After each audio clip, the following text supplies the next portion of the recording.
Ça y est, la révélation du Renaulution a eu lieu. Dès ce matin à 8h30, donc j'ai pas fait de live, je me suis dit que vous alliez être quoi, et 3-4 à regarder, ça servait à rien. Je préfère faire ça directement. En résumé, alors, axé autour des marques Renault, Alpine, Dacia et Mobilize, la révolution de Renault consistera en 13 nouveaux modèles électriques, dont un retour de la R5, qui j'imagine est en jaune, là, c'est celle qu'on voit en jaune. Donc le plan stratégique de Renault s'étend jusqu'à 2025, voire au-delà. À cet horizon, le groupe veut lancer 13 nouveaux modèles électriques 100% électriques au sein d'une stratégie en 4 marques. 5 nouveaux modèles seront au sein de la marque Renault. 2 iront occuper le segment B. Les nouvelles R5 en 2023 et R4 en 2025. La Mégane électrique déboulera sur le segment des compacts, suivi d'un second modèle fin 2023. 3 utilitaires compléteront l'offre actuelle. Le Kangoo Z2 en 2022, puis 2 inédits en 2024. L'objectif est d'atteindre 30% des ventes en 100% électrique d'ici 2025. Chez Alpine, les 3 électriques illustreront le slogan Avant-garde. Le groupe ne donne que 3 illustrations, dont une compacte qui pourrait être une version sport de la Mégane. Les 2 autres sont un SUV aux optiques en forme de X et une sportive cousine de l'actuelle A110. Enfin, une nouvelle marque débarque, celle de la mobilité partagée, baptisée Mobilize. Elle aura initialement un Dacia Spring dans ses rangs, une berline électrique qui suivra en 2022. Puis en 2023, une petite ligne de place, réinterprétation de la Twizy. Enfin, en 2024, un utilitaire proche du programme EZ Flex complétera l'offre. On n'oublie pas Dacia qui confirme le nouveau logo que nous vous présentions en exclusivité.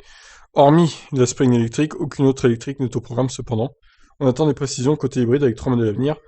Plus d'informations et photos sur le plan Renaulution sont à venir, restez connectés. Alors ils vont nous sortir une espèce de remake du Twizy en 2023 aussi visiblement.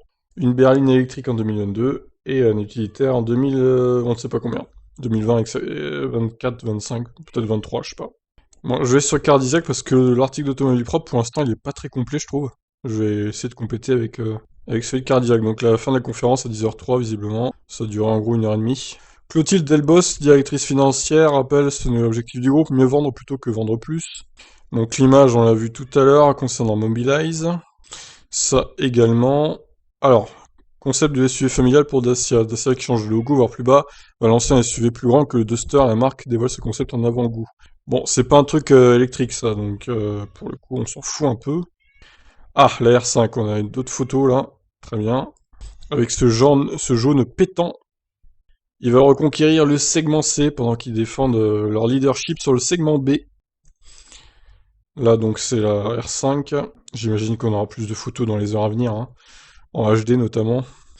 Luca De Meo confirme avoir stoppé 7 projets à son arrivée, mais il en a lancé 8 nouveaux. D'accord. En 2020, le Losange avait présenté un plan de réduction des coûts avec une baisse de 2 milliards des coûts fixes d'ici 2022. Cet objectif sera réalisé en avance. De Meo souhaite atteindre 2,5 milliards en 2023 et 3 milliards en 2025.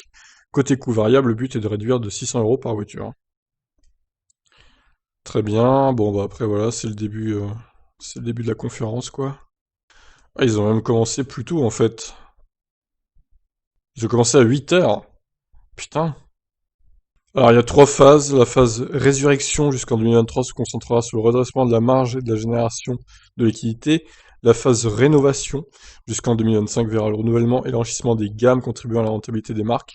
Et la phase révolution qui démarrera en 2025 fera basculer le modèle économique du groupe vers la technologie, l'énergie et la mobilité. Très bien, bah écoutez, au moins c'est bien programmé, on va dire, bien cadré.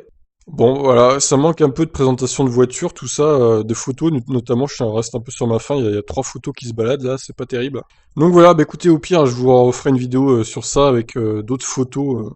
Voilà, ça, c'est dans ces voitures, voilà, qui sont dans le sombre. On a juste une idée de la silhouette des voitures, mais on ne les voit pas. Bon.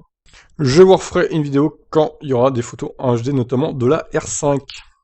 Allez, je vous laisse réagir. Qu'en avez-vous pensé de cette conférence? Ciao.